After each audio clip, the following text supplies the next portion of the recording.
سلام به همگی، امیدوارم که خوب و میزون باشید. حقیقتش اینه که به خاطر شوک ناجوری که از خبر امروز شنیدم، من هنوز حقیقتا نه جسمی نه روحی حالم میزون نیست. از اون طرف حس کردم که تحملش از سطح آستانه تحملم خیلی بالاتره و احتیاج دارم در موردش صحبت کنم. یعنی تو چندین سال با صدای یه نفر خاطره داری، چندین سال داری پادکست یه نفری دنبال میکنی و قبلا با چت کردی، صحبت کردی، به شدت آدم نازنین، به شدت آدم صمیمی، اهل کمک کردن. من به شیده داده بودم در مورد یه رمانی که از روش فیلم ساخته بودن و اون فیلم و رمان الهام بخش 3 پرونده آدم ربایی و دزدی بود. گفتم این پروندهش جالبه، من رو کتابش مانور میدم، رو فیلم و کتابش مانور میدم، تو رو پرونده جناییش کار کن و اگر اتفاقات شهریور 1401 به بعد نبود ما اون ویدیو رو مشترکاً با هم میساختیم. اصلا دیدین که بعد از اون اتفاقات اصلا چنلش دیگه واقعا فعال نبود. چند تا اپیزود بعد از اون داستان داد بیرون. آخرین اپیزودش هم که پارسال بود، نصف نیمه رها شد. ما هفته هاست خمار اپیزود جدید بودیم. کسایی که ما شنبه به شنبه عادت داشتیم صدای یه آدمی رو بشنویم. من حتی توی هفته گذشت متوجه شدم که یکی از اپیزودهای پادکستش بوده که یکی از پرونده‌های پادکستش بوده که جا افتاده بود. به طرز عجیبی من اینو گوش نداده بودم. پرونده مجازات و پرونده مجازاتش رو من هفته پیش گوش دادم. هی هم کامنتام هست که چرا بر نمیگردی، چرا اپیزود جدید نمیسازی، کجایی. و این ویدئویی که من تو نظرسنجی و دیروز تا حالا تو استوریام دارم میپرسم بچه‌ها در مورد اعدام کتاب معرفی کنم یا نه، ویدئوش هست، از ادیتش هنوز نکردم. ویدئوش هست که من نصف اون اپیزودو دارم در مورد پادکست آخرین شاهد صحبت میکنم، دارم در مورد پرونده مجازات، 5 قسمت پرونده مجازات دارم صحبت میکنم که در کنار این چند تا کتابی که معرفی میکنم برین این پادکست هم گوش بدین. حتی تو اون ویدئو هم دارم میگم که آقا این یارو 2 ساله که ناپدیده، این کجاست، چرا اپیزود جدید نمیده. و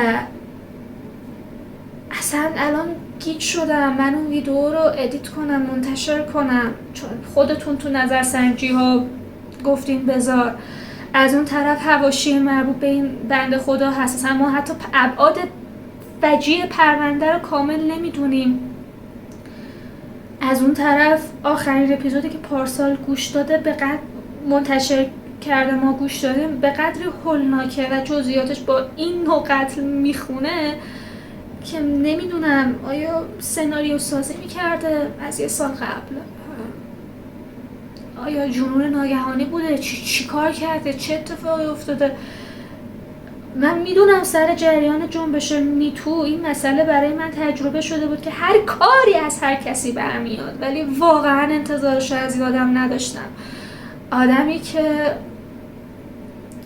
توی پرونده های مختلف آدمی بود که سعی میکرد تنوع توی پرونده ها رعایت کنه، اون آنالیز روانی رو داشته باشه، کمترین قضاوت رو داشته باشه.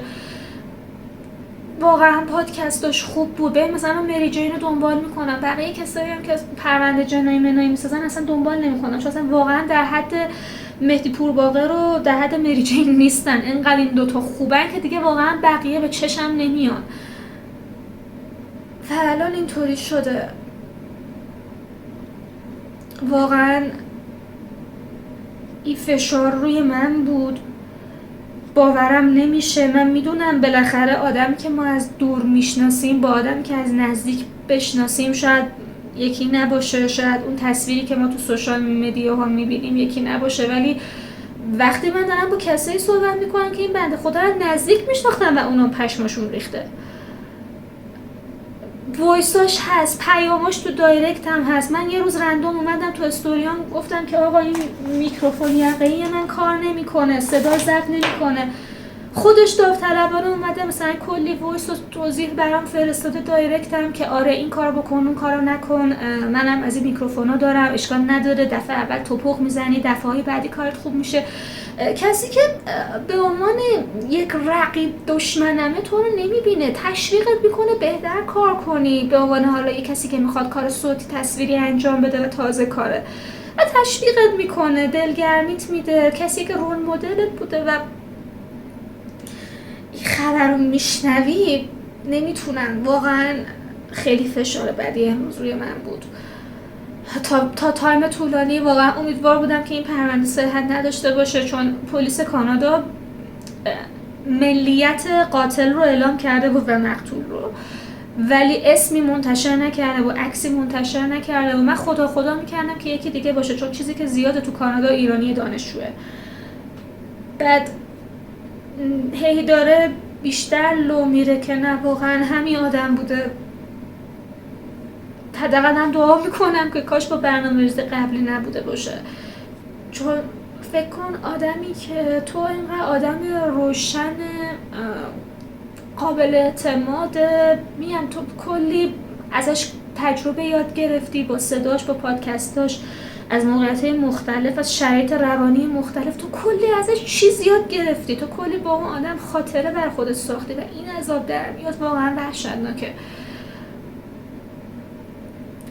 امروز سالگرد خودکشی خواننده بسیار محبوبم که اونم آدمی بود که من سالیان زیادی با صداش، با آهنگاش هویت جوانی و زندگی ما ساخته بودم.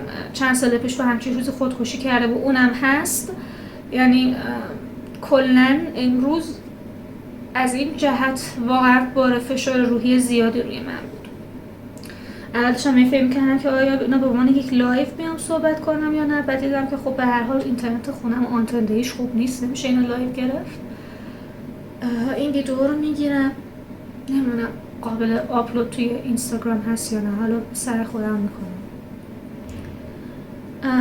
نمیدونم جهان دیگری وجود داشته باشه، نه به امید اعتقادی ندارم، امیدی هم ندارم، ولی اگر هست امیدوارم که هم روح خودش و هم روح همسرش، بهتر بگم اول روح همسرش که در به درون به قتل رسیده به هر حال و بعد خودش در آرامش باشه.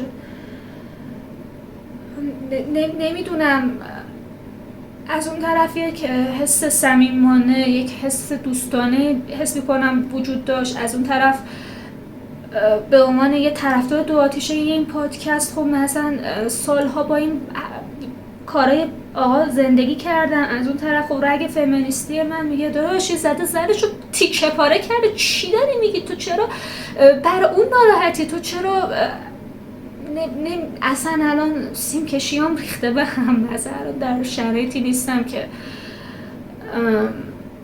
حتی بتونم درست حسابی فکر کنم و فکر همو بیان کنم. ولش کن، الکی دارم این ویدیو رو زیادی کشش میدم.